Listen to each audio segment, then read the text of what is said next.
Hello, मैं राजेश कुमार आज आप लोगों के सामने फिर एक नया रोचक कहानी लेकर आया हूं और आशा है कि आप लोगों को यह कहानी अच्छा लगेगा और अगर अच्छा लगे तो पेज को लाइक और फॉलो जरूर कीजिएगा।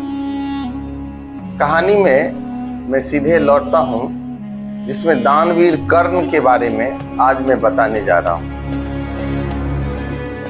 कर्ण को दानवीर क्यों कहा गया? उनका जो एक घटना है इंद्र के साथ, ये तो आप लोगों को पता ही होगा, ये हम लोग बहुत जगह से सुने भी हैं। आज मैं उनके दानवीरता के बारे में एक नया और रोचक बात लेकर आया हूं। सबसे पहले मैं कुछ बैकग्राउंड उनका ले लेता हूं। जो कर्ण का जो जन्म हुआ था वो मां कुंती और भगवान सूर्य के प्रताप से उनका जन्म हुआ था। मां कुंती जब अविवाहित थी तो एक ऋषि के द्वारा उन्हें एक वरदान दिया गया था, जिसके बाद वह सूर्य का आराधना किए और वहीं से विवाह से पहले मां कुंती को एक पुत्र प्राप्त हुआ जो कर्ण के रूप में। मां कुंती अपने पुत्र को समाज के भय से उस कर्ण को गंगा नदी में एक पात्र में डालकर दहला दिए थे। बहुत ही मार्मिक घटना है। लेकिन नाव बनाने वाले जो नाविक होते हैं, जो नाव चलाने वाले अधिरथ महाराज जी और उनकी पत्नी राधा, उनको ये बच्चा जब छोटा सा बच्चा था वो मिला, उसके बाद वो उनका लालन पालन पोषण करने लगे। इसलिए इन्हें, चूंकि वो दोनों निम्न जाति से थे, इसलिए इन्हें सूत पुत्र के नाम से भी जाना जाता है। और एक इनका नया नाम है राधे। चूंकि मां राधा के द्वारा इनका लालन पोषण किया गया था, इसलिए इनका नाम राधे पड़ा था। और मैं इससे आगे बढ़ना चाहता हूं। एक समय की बात है, कर्ण अपने आवास पर थे और वर्षा बहुत जोरों से हो रही थी। एक ब्राह्मण देवता जो उन्हीं के प्रदेश में अपने घर पर पति पत्नी के साथ रह रहे थे, उनके घर पर बहुत सारे ऋषि मुनि 2, 4, 10 की संख्या में ब्राह्मण देवता के घर पर आए और ऋषि मुनि ने कहा, आज हम तुम्हारे यहां भोजन करेंगे। मैं बात कर रहा हूं, कहानी की शुरुआत मैं यहां से कर रहा हूं। जो एक ब्राह्मण देवता जिनके घर पर कुछ ऋषि मुनि आए और खाने के लिए उन्हें कहा, जो तुम्हारे यहाँ आज हमारा भंडारा होगा, आज हम तुम्हारे यहाँ खाना खाएंगे। वर्षा इतने जोरों से हो रही थी कि अब ये लोग बेचारे दंग रह गए दोनों। जो हम इन लोगों को खाना तो, अनाज तो है, खाना तो बना लेंगे, लेकिन इन बरसात में जलावन कहां से आएगा।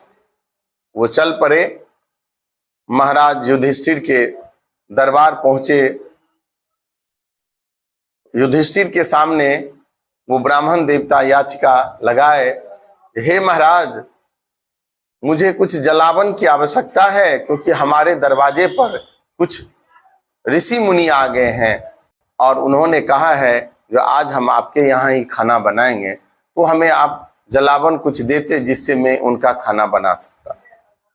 अब युधिष्ठिर महाराज भी देखे इतना बारिश हो रही है, तो ब्राह्मण देवता को समझाने का प्रयास किए, जो वर्षा थमने दीजिए, मैं जंगल से जा करके लकड़ी तोड़ कर लाऊंगा, फिर मैं आपको दे दूंगा और फिर उनके बाद खाना बना करके।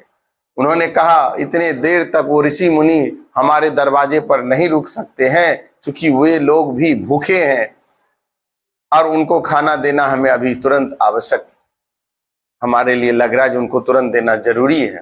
इसलिए महाराज हमको अभी का भी चाहिए। उन्होंने कहा, जो अब मैं अभी कहाँ से लाऊं, जो बादल जो है लगा हुआ है, बारिश हो रही है, तो मैं इतना जलावन कहां से आपको उपलब्ध कराऊं। फिर ब्राह्मण देवता को यह बात पता लग गया जो युधिष्ठिर महाराज जलावन देने में असमर्थ हो जाएंगे। पुनः उन्होंने फिर विचारा जो अब मैं किसके पास जाऊं। अकस्मात उनके ध्यान में यह बात आया कि क्यों नहीं एक बार कर्ण महाराज के पास जाकर के देखूं, जो अंग देश के राजा हैं, कहीं उनसे यह बात संभव हो पाए। वो ब्राह्मण देवता कर्ण महाराज के पास चले गए। जब वहां पहुंचे तो कर्ण महाराज को के दरबार में जाकर उन्होंने उन्हें पुकारा और कहा, हे महाराज, मुझे कुछ जलावन की आवश्यकता है। कर्ण महाराज प्रणाम करके कहें, जो अभी समय तो वर्षा का है और इतनी बारिश में मैं जलावन आपके लिए कहां से लाऊंगा। तब ब्राह्मण ने कहा कि मैं युधिष्ठिर महाराज के पास से अभी आया हूं, मेरे घर पर जो ऋषि मुनि आए हैं उनको खाना बनाकर खिलाना है, जिसके लिए मुझे जलावन की आवश्यकता है। अगर आप नहीं दीजिएगा, क्योंकि आप ही ऐसे दाता हैं जो हमें यह उपलब्ध करा सकते हैं, नहीं आपके देने के बाद मैं फिर कहाँ जाऊंगा। इसलिए हे महाराज, हमारी प्रतिष्ठा का बात है, इसलिए आप यह काम हमारे लिए जरूर कर दें। कर्ण महाराज असमंजस में पड़ गए, बोले अब क्या मैं करूं। तब उनके दिमाग में आया जो मैं इनके लिए जलावन की व्यवस्था कर सकता हूं। उन्होंने ब्राह्मण देवता को कहा, जो हे सरकार, आप जाइए घर पे, आपके घर पहुंचने से जलावन आपके घर पर पहुंच जाएगा।